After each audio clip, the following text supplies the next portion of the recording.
Hello Bigg Boss Malayalam season 7 ഈ മണിക്കൂറിലെ ഏറ്റവും പ്രധാനപ്പെട്ട അൺഒഫീഷ്യൽ വോട്ടിംഗ് റിസൾട്ട് അപ്ഡേഷനാണ് ഇന്ന് നമ്മൾ നോക്കാൻ പോകുന്നത്. വീഡിയോയിൽ മുൻപ് വീഡിയോ ലൈക്ക് ചെയ്യുക, ചാനൽ സബ്സ്ക്രൈബ് ചെയ്യുക. ഈ വരുന്ന ഓഗസ്റ്റ് മാസം അങ്ങോട്ട് ധാരാളം ചിത്രങ്ങൾ OTT റിലീസ് ചെയ്യും. നമ്മുടെ ചാനൽ ഭാഗം പരിശോധിച്ചാൽ ആ വീഡിയോയ്ക്ക് നിങ്ങൾക്ക് കാണാൻ വേണ്ടി സാധിക്കുന്നതായിരിക്കും. ഈ ആഴ്ച ശക്തരായ 8 മത്സരാർത്ഥികളുടെ കടുത്ത പോരാട്ടമാണ് ഇപ്പോൾ നടക്കുന്നത്. അതുകൊണ്ട് തന്നെ ഓരോ മണിക്കൂറിലെയും വോട്ടിംഗ് റിസൾട്ട് അറിയാൻ ഏവരും ഏറെ ആകാംക്ഷയോടെയാണ് കാത്തിരിക്കുന്നത്.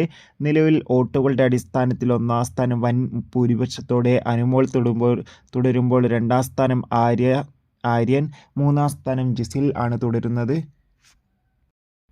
നാലാം സ്ഥാനം ഇപ്പോൾ രേണു, അഞ്ചാം സ്ഥാനം ഷദിയ, ആറാം സ്ഥാനം ഇപ്പോൾ രഞ്ജിത്ത്, ഏഴാം സ്ഥാനം ഷാരിക, എട്ടാം സ്ഥാനം നെവിൻ എന്നിങ്ങനെയാണ് ഉള്ളത്. എന്തായാലും കാത്തിരിക്കാം കൂടുതൽ അപ്ഡേഷൻ അറിയാൻ വേണ്ടി.